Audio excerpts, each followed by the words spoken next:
I'm at the historic Clock Tower at the very centre of Leicester, a major UK city with a population of over 300,000 people. In this video, I'll be investigating how urban change has created a number of social, economic and environmental opportunities that have seen the city grow and thrive in the 21st century.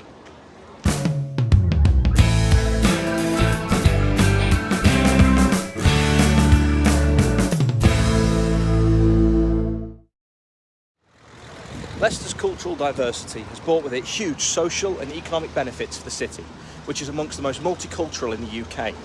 This is markedly evident here on Narborough Road, the main thoroughfare linking the city centre behind me to the M1 motorway in front, which is home to shops and businesses owned by people who speak at least 22 different languages.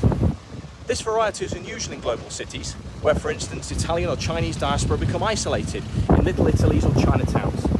Here, the community supports each other and works together, benefiting from the diversity not just from their cultural backgrounds, but also from the diversity of their lived experiences. For instance, a Canadian bookshop owner supporting French-speaking Caribbean business owners in completing tax forms and legal paperwork.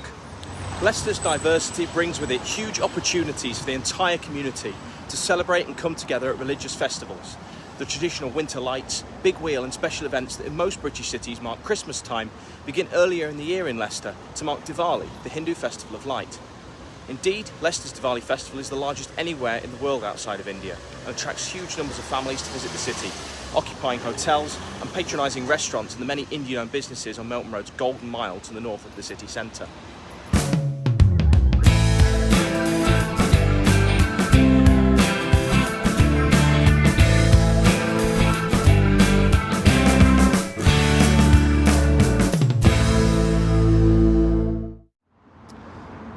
Up to 32,500 people follow Leicester City Football Club during Premier League and European football matches here at King Power Stadium.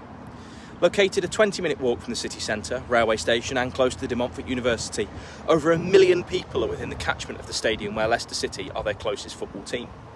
The same can be said of the Tigers, a stone's throw away from here, who regularly attract capacity crowds for Premiership and European Rugby Union at the 25,000-seater Welford Road Rugby Stadium.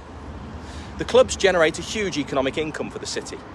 Pubs and bars are packed with supporters before and after each game, whilst others are thronged with people unable to get a ticket to watch the match live at the stadium. This provides a significant economic boost that creates casual jobs to support students seeking weekend work, as well as a multiplier effect of increasing usage of public transport that justifies improvements to the networks to benefit the whole city. De Montfort Hall is an iconic Leicester venue for music, theatre and comedy. The growth of Leicester Comedy Festival since 1994 has stimulated a huge comedy following in the city that culminates every February with hundreds of performances by famous comics at dozens of venues across the city. For the most recent festivals, venues were utilised in other towns around Leicestershire, opening more opportunities for people to see variety and comedy shows, including daytime family performances at libraries, museums and even in Market Harbour's Market Hall. The festival creates opportunities for local restaurants and bars to increase trade during a usually quiet time of the year. Areas such as St Martin's and the Cultural Quarter near the Curve Theatre have both seen significant investment in trendy bars, cafes and restaurants that thrive on evenings and weekends, particularly during events like the Comedy Festival.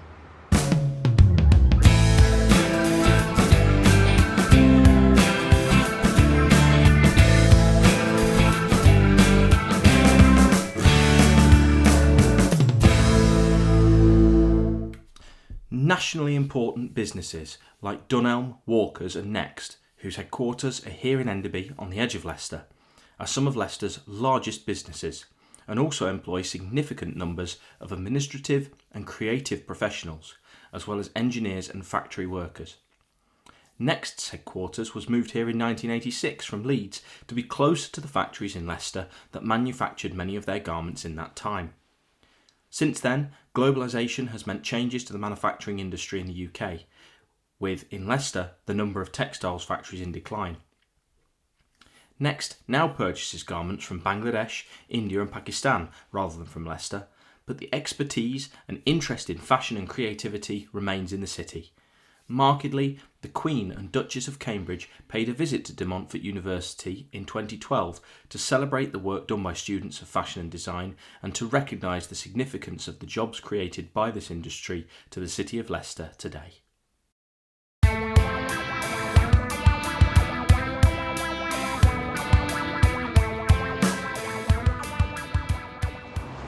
Significant investment in public transport, pedestrianisation and cycling infrastructure have been pulled together during the last decade under the Connecting Leicester projects initiated by elected City Mayor Sir Peter Soulsby.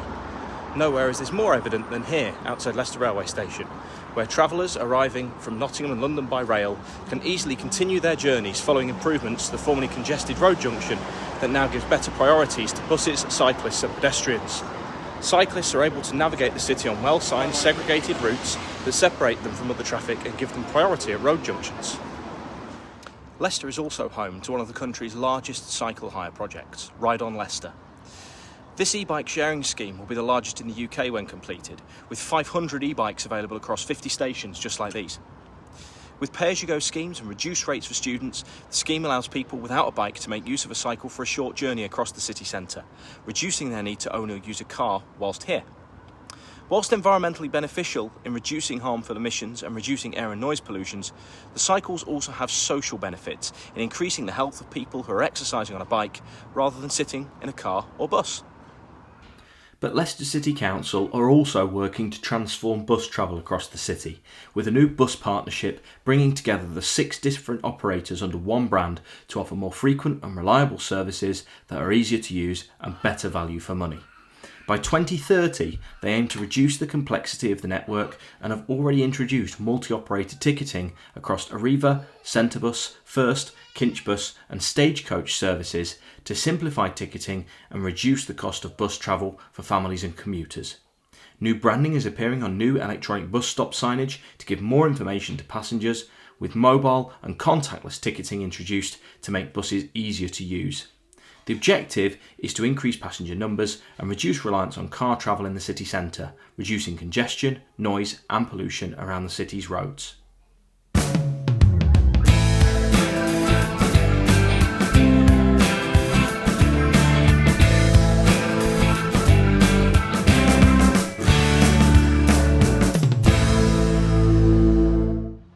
To the south of the city centre and adjoining the campus of Leicester University is the city's largest open green space, Victoria Park. Open spaces like this provide huge social benefits away from the hustle and bustle of the congested urban core. The park has areas of formal flower beds as well as winding pathways shaded by avenues of trees, perfect for finding some shade and enjoying a picnic or a good book on a summer's day. For more active visitors, the park is home to a bowling green, croquet area, 4 tennis courts, rugby and football pitches, a floodlit Astro pitch, as well as an outdoor gym. Leicester City Council has invested £2 million per year since 2018 in its tree strategy, increasing the number of trees planted in the city to beyond 150,000. Leicester Tree Strategy will also help to promote the important role trees can play in maintaining the city's environment, with trees planted near to major roads reducing air pollution through absorption of CO2, whilst those planted near to waterways contribute to flood risk management, as trees' roots stabilise the soil and intercept water heading through the Soar Valley. The tree strategy has improved the city's waste management and energy systems too, with 100% of byproduct waste being recycled into a combination of biofuel wood chip material, logs and milled timber. On average, 163 tonnes of wood waste have been removed from landfill, saving over £109,000.